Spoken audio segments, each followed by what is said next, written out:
बोले कम से कम ऊपर मुकुट उकुट हो जाएगा तो फिर नीचे का ठीक कुछ संभाल लेंगे, कर लेंगे और व्यवस्था हो जाएगी। शंकर भगवान ने कहा मुझे मांगना ठीक नहीं लगता और मांगे भी तो सोने का मुकुट, वो तो बिल्कुल ठीक नहीं। बोले क्यों? तो सारे गणों ने कहा भगवान तो आप मुकुट नहीं पहनेंगे क्या? बोले पहनेंगे। बोले कि कौन सा मुकुट? बोले जटा मुकुट। शिव ही शंभु गण कर सिंगारा, शिव ही शंभु गण कर सिंगारा, जटा मुकुट अहि मोर सवारा, जटा मुकुट अहि मोर सवारा, शिव ही शंभु गण करहि विचारा, शिव ही शंभु गण करहि सिंगारा।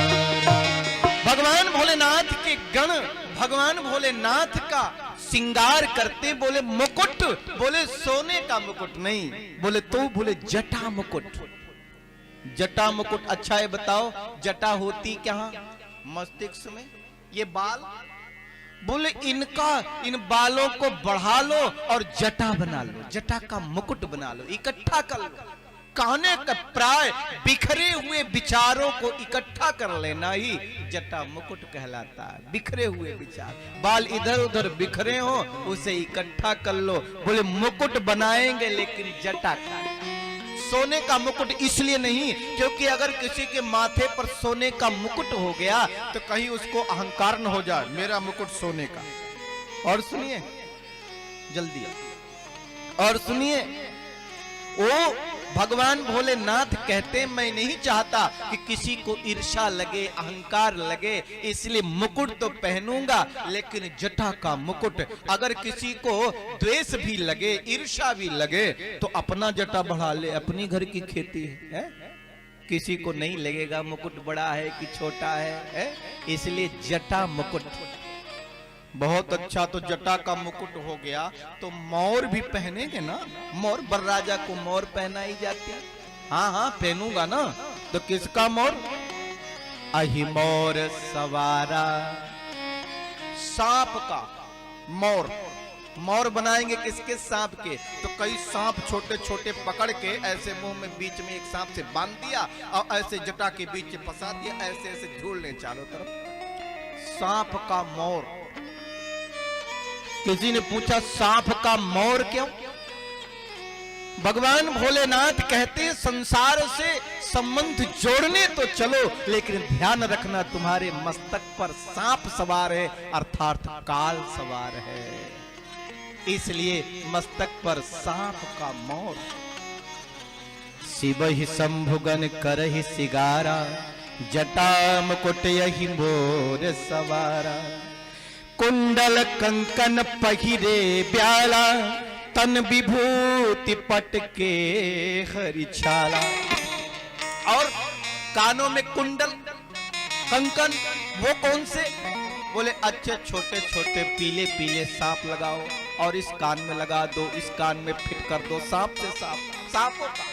अच्छा ये बताओ हम लोग कानों में या अपने ऊपर कौन सा जो आभूषण पहनते हैं तो जरा बताओ क्या आभूषण के पैर होता क्या? अगर हमने हाथ में अंगूठी पहनी, कान में बाली पहनी, तो अगर यात्रा की हमने यहाँ है फिर दूसरे दिन अयोध्या चल गए, फिर मथुरा चल गए, तो वो बाले भी तो मथुरा चल गए ना, वो अंगूठी भी तो चल गई ना। तो क्या उसके हाथ और पैर थे क्या? कैसे चला गया? इसी प्रकार भगवान भोलेनाथ कहते हैं ये जो संपत्ति है ये बिना हाथ पैर की है और ये सांप भी है ये बिना पैर का है, इसके अंदर पैर नहीं है लेकिन ऐसे ऐसे सरकता रह जाता है। ये ध्यान रखना, हमारे जीवन में कभी भी काल का आक्रमण हो सकता है, हम कभी भी बिना हाथ पैर के हो सकते हैं, इसलिए हमारा जो बस ये आभूषण है ये भी नाग का होगा, सांप का होगा।